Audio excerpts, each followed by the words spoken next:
tunjukkan satu saja ada konsesi yang berhasil mereklamasi, mereboisasi kembali kepada ekosistem awalnya. Tunjukkan satu aja di mana wilayah pertambangan di Indonesia ini yang mampu mengembalikan ke ekosistem awalnya. Pertanyaan baliknya adalah kenapa Anda begitu peduli untuk mengembalikan ekosistem awal? Karena kita butuh, Gus. Loh, maksudnya kita butuh. Maksudnya dibiarin dan itu wajib, Gus.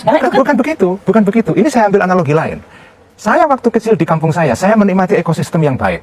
Pohon banyak, sawah banyak. Sekarang karena pertambahan penduduk, ekosistem itu hilang. Anak saya tidak lagi bisa menikmati itu. Gus, tidak head to head dibandingkan dengan pertumbuhan penduduk. Karena eskapator dengan manusia, emisi yang dikeluarkan beda, Gus. Satu orang, Gus, hanya bisa menebang satu pohon misalnya dalam satu hari. Tapi eskapator bisa menebang ribuan hektar dalam satu hari. Itu nggak head to head, Gus. Ini yang saya sebut dengan Wahabisme itu. Wahabisme itu artinya gini, Rosi. Orang Wahabi itu begitu kepinginnya menjaga kemurnian teks. Sehingga teks tidak boleh disentuh sama sekali. Harus puritan. Puritanisme teks itu adalah Wahabi. Nah, saya mengatakan teman-teman lingkungan ini yang terlalu ekstrim. Masalah pertambangan bukan hanya yang skala nasional, tetapi juga di Jawa Barat ini sangat banyak tambang-tambang baik yang ilegal maupun yang legal yang kemudian dampaknya adalah merusak alam, merusak lingkungan. Nah, perdebatan antara Mas Iqbal Damanik dengan Gus Ulil Absor Abdallah ini sangat menarik. Karena apa? Karena bagaimana misalkan kita manusia itu bisa merawat, bisa menjaga alam supaya alam ini bisa lestari dan bisa dinikmati oleh anak cucu kita.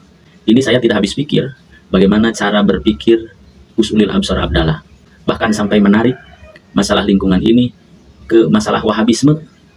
Karena berbicara masalah alam ini berbicara masalah universal yang berlaku bukan hanya misalkan untuk agama Islam saja, tetapi agama-agama yang lain juga berpandangan yang sama ketika misalkan alam itu dieksploitasi, dikeruk kekayaannya, maka yang terjadi adalah kerusakan.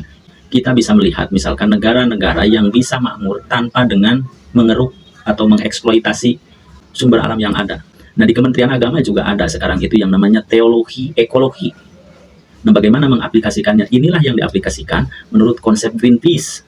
Kalau berbicara maslahat dan mafsadat dari eksploitasi, itu jelas banyak mafsadatnya, banyak kerusakannya. Dampak negatifnya itu mungkin nanti baru bisa dirasakan oleh anak cucu kita.